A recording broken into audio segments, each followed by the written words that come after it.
আসলে দেশটা কোথা থেকে পরিচালিত হচ্ছে সেটা নিয়ে এই সন্দেহ প্রমাণিত হচ্ছে। দেশকে ডক্টর মোহাম্মদ ইউনূস স্যার পরিচালনা করতেছেন নাকি কচুঘাট থেকে পরিচালিত হচ্ছে তা আমাদের কাছে সুস্পষ্ট করতে হবে। কার নির্দেশে যৌথ বাহিনী বিপ্লবীদের উপর হামলা করে? আমরা এই ধরনের হামলা দেখেছি পার্টি অফিসের সামনে শেখ হাসিনার আমলে। বিএনপি, জামাত, গণ অধিকার পরিষদ প্রত্যেকটা দলের উপর হামলা করতে আমরা দেখেছি। আমরা আজকে দেখেছি একটি সুশৃঙ্খল সংবাদ সম্মেলনে কিভাবে যৌথ বাহিনী হামলা করে আমাদের সহযোদ্ধাদের উপর, আমাদের সহযোদ্ধাদেরকে রক্তাক্ত করে। ডক্টর মোহাম্মদ ইউনূস স্যার, আপনাকে প্রশ্ন করে বলছি, আপনি বলেছেন আপনাকে ছাত্ররা ক্ষমতায় বসিয়েছে।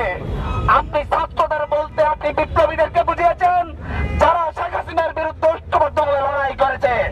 সেই লড়াইয়ে বিএনপি ছিল, জামাত ছিল, গণ অধিকার ছিল, ইসলামী আন্দোলন ছিল, সব রাজনৈতিক দল ছিল।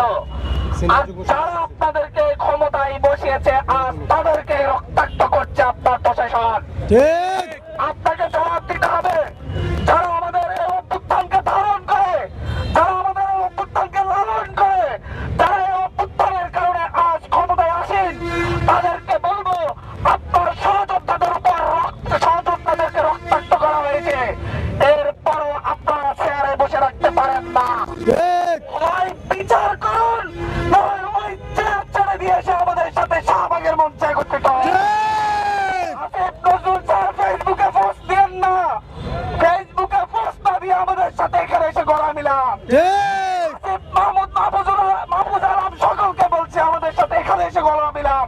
চেয়ারে বসে হাই হুতাশ করার জন্য আপনাদেরকে চেয়ারে বসানো হয় না।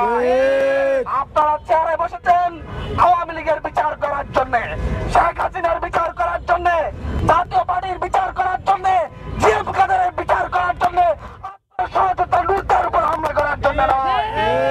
আপনারা হয় চেয়ার ছেড়ে আমাদের কাতারে আসুন, না হয় আমরা আপনাদের বিরুদ্ধে রাজপথে নামতে বাধ্য হব। আমাদের রক্ত আলাদা নয়। আমরা যারাই দীর্ঘ সময় ধরে ফ্যাসিবাদ বিরোধী লড়াই করেছি তাদের সকলের রক্ত এক।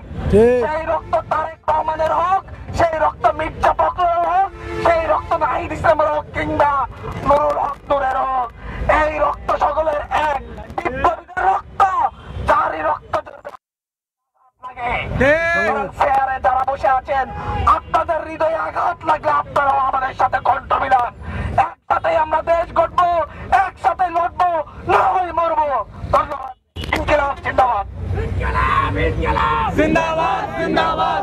এই পর্যায়ে আপনাদের মাঝে বক্তব্য রাখবেন জাতীয় নাগরিক পার্টি জ্যেষ্ঠ সিনিয়র যুগ্ম সদস্য সচিব ডাক্তার তাসনিম জারা।